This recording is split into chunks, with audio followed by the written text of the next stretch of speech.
Bismillahirrahmanirrahim.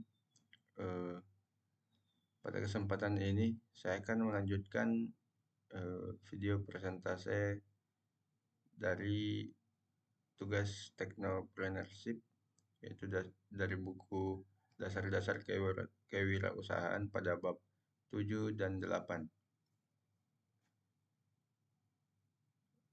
Bab 7 yaitu membahas tentang perencanaan dan pengendalian keuangan.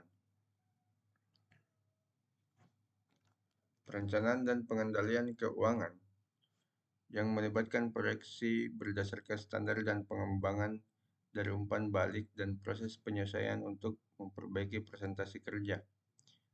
Berikut ini perencanaan dan pengendalian keuangan. Yang pertama, perencanaan keuangan.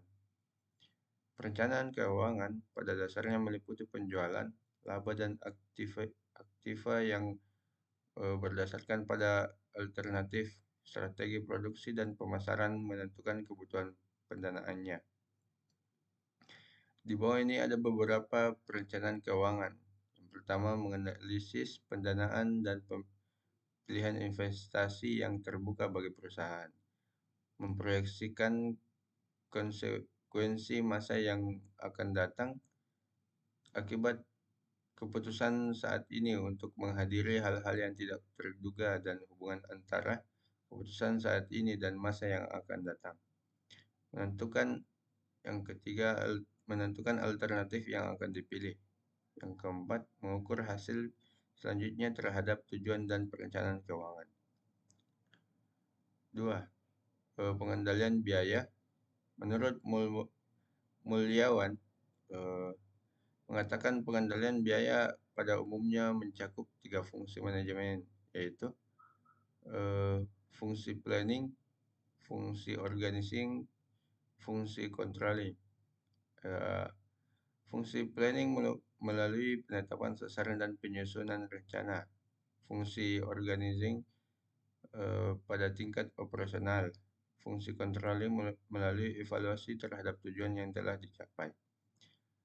Bab 8 tentang tantangan kewirausahaan dalam konteks global.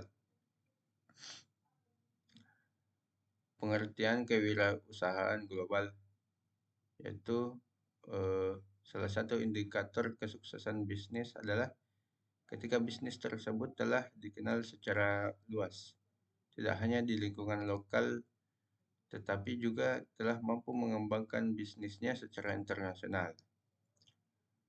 Pasar global bagi wirausaha.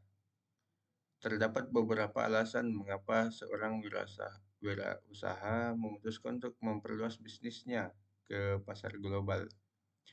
Menurut Scarborough et al.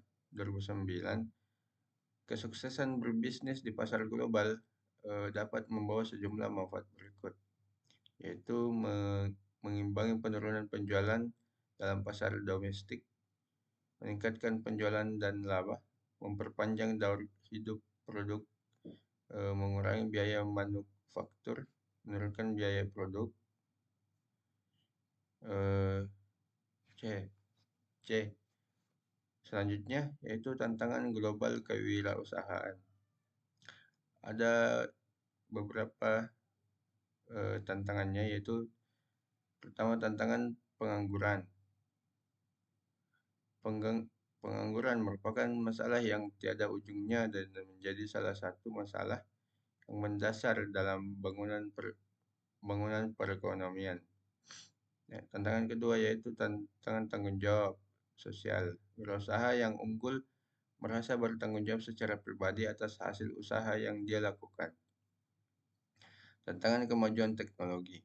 Jika jiwa kewirausahaan yang berbasis teknologi atau biasa disebut technopreneurship merupakan satu alternatif mutakhir yang menjawab tantangan itu.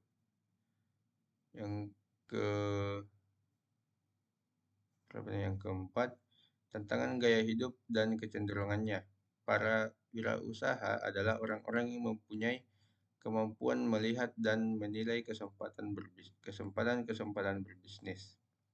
Yang kelima, tantangan etika. Etika ialah suatu studi mengenai yang benar dan yang salah dan pilihan moral yang dilakukan seseorang. Dan yang keenam, tantangan keanekaragaman angkatan kerja.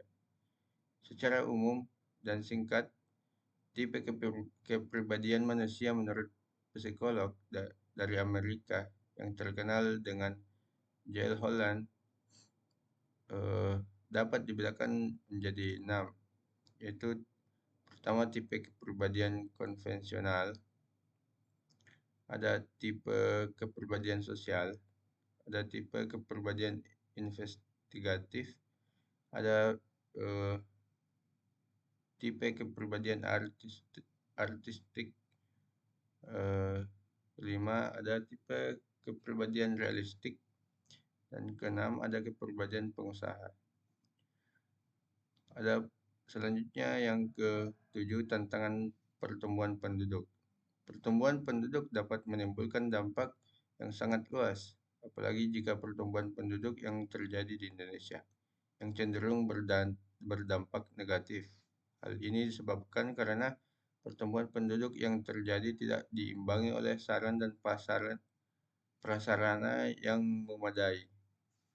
Tantangan yang selanjutnya, tantangan persaingan global.